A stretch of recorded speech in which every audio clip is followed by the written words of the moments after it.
You know what nobody's talking about nearly enough? Robert Suarez. Yeah, I said it. Robert Suarez might actually be more important to the Blue Jays championship hopes right now than Kyle Tucker, and I know that sounds completely insane, but hear me out before you destroy me in the comments. We just watched this team lose Game 7 of the World Series, and how did they lose? The bullpen collapsed. Jeff Hoffman gave up that crushing home run to Miguel Rojas. The relief pitching fell apart when it mattered most, and now everyone's obsessed with whether Toronto signs Tucker or keeps Bichette, but nobody's asking the most important question: who's closing games next October? Let's rewind to what actually happened in that Game 7, because I think people have already forgotten the specifics. In all the Tucker and Bo drama, the Blue Jays had multiple leads in that game. They were in position to win a World Series championship. Their offense showed up. Their starting pitching gave them a chance. And then the bullpen, specifically the back end of the bullpen, completely imploded. Hoffman gave up the big homer. The setup guys couldn't hold. It was a total disaster. And the worst part, it wasn't even surprising. The Blue Jays bullpen has been their Achilles heel for years now. Everyone knew it was a problem, and it cost them everything. So now we're in December, and what have the Blue Jays done to fix that problem? They signed Tyler Rogers for a lot of money, which is fine. He's a good pitcher. But is Tyler Rogers going to be your closer in high-leverage playoff situations?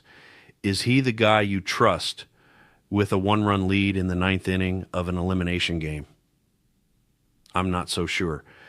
Meanwhile, Robert Suarez, who was one of the most dominant closers in baseball last year with San Diego, is sitting out there in free agency.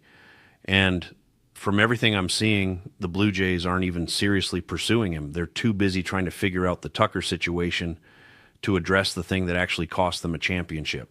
Let me give you some context on Suarez, because I think people don't fully appreciate how good this guy is.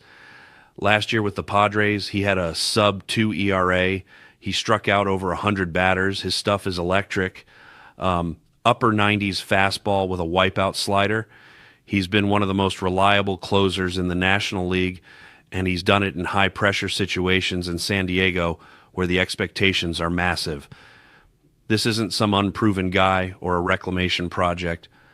This is a proven elite closer entering his prime years, and he's available. Now, compare that to what Toronto has right now. Who's your closer? Is it Hoffman after what happened in Game 7?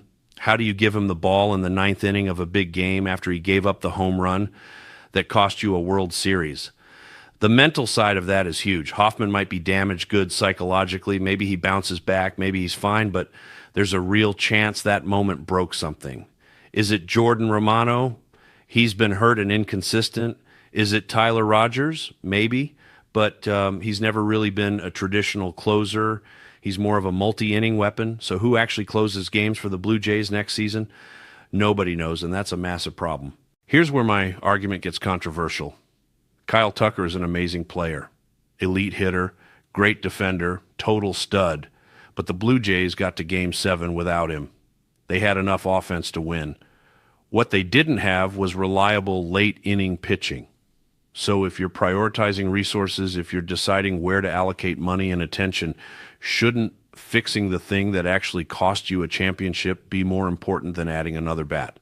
I think the answer is obviously yes, but Toronto doesn't seem to see it that way. Let me put this in perspective. A $400 million contract for Tucker means $40 million per year. Robert Suarez is probably going to sign for something like 3 years, $30 million total, maybe a little more. So you're talking about $10 million per year versus $40 million per year. For less than a quarter of Tucker's price, you could lock up one of the best closers in baseball and actually address the weakness that killed your season. Instead, the Blue Jays are going to spend all their money on Tucker, hope the bullpen magically fixes itself, and then act surprised when they blow another playoff series because they can't get the final 3 outs. And it's not just about Suarez specifically, it's about the philosophy. Championship teams are built from the back end forward. You need elite starting pitching, absolutely, but you also need a lockdown bullpen.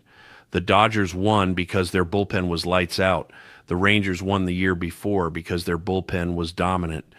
You can have the best offense in baseball, but if you can't hold a lead in the 7th, 8th, and 9th innings, you're not winning anything. Toronto learned that lesson the hardest way possible, and now they're about to make the same mistake again by ignoring the bullpen in favor of more offense. Think about how many games come down to 1 or 2 runs, especially in the playoffs. Every game in that World Series was close. The margins were razor thin. In those situations, having a guy like Suarez who can come in and shut the door is worth more than having another 3-run home run from Tucker. You can manufacture runs in different ways. You can't manufacture elite relief pitching.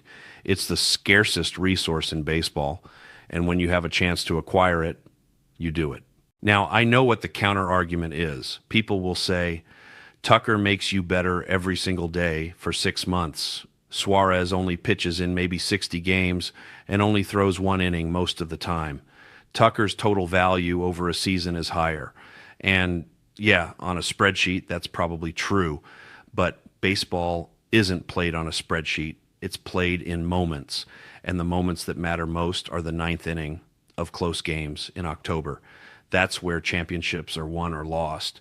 Suarez dominates in those moments. Tucker doesn't even play in those moments because he's in the dugout watching the bullpen blow it. Let me give you another angle on this. Suarez just came off a career year, and he's going to get paid, but he's not going to get absurd money because he's a reliever, and relievers are always undervalued. That means he's actually a market inefficiency. You're getting elite production at a position of desperate need for a relatively reasonable price. That's exactly the kind of move smart teams make. The Rays would be all over this. The Dodgers would probably sign him just to keep him away from competitors. But the Blue Jays are too focused on the shiny object to see the smart play right in front of them. Here's what really frustrates me. Ross Atkins and Mark Shapiro are supposed to be these analytical, forward-thinking baseball minds, right? They're supposed to understand value and roster construction. So how are they not seeing that bullpen is the biggest issue? How are they not prioritizing it? Unless they genuinely believe that Rogers and Hoffman and whoever else can get it done, which would be delusional after what we just watched. Or maybe they think they can address it later after Tucker is signed, but by then Suarez will be gone to somebody else and they'll be stuck scrambling for lesser options. And let's talk about the Padres for a second because their situation is relevant. San Diego might not be able to afford to keep Suarez because they've got money tied up everywhere and they're always operating near their budget limits. That means there's a real opportunity here for Toronto to swoop in and steal their closer. The Padres would hate it, and it would immediately make the Blue Jays better in the exact area they need help. It's sitting right there. Just do it. I also think there's a psychological component that people aren't considering. If you bring in Robert Suarez and you say, you're the guy, you're our closer, it takes pressure off everyone else in the bullpen. Hoffman can move to the 8th inning where maybe he's more comfortable. Rogers can be a versatile weapon. Romano can work back slowly from his injuries. Suddenly your entire bullpen structure makes more sense because you have clarity at the most important spot. Without Suarez or someone like him, you're just hoping and praying that somebody steps up, and hope is not a strategy. Let me hit you with one more painful hypothetical. Imagine next October the Blue Jays are back in the playoffs. They've got Tucker raking. The offense is incredible. They're dominating teams. And then they get to the ALCS or the World Series, and in a crucial game, their bullpen blows it again.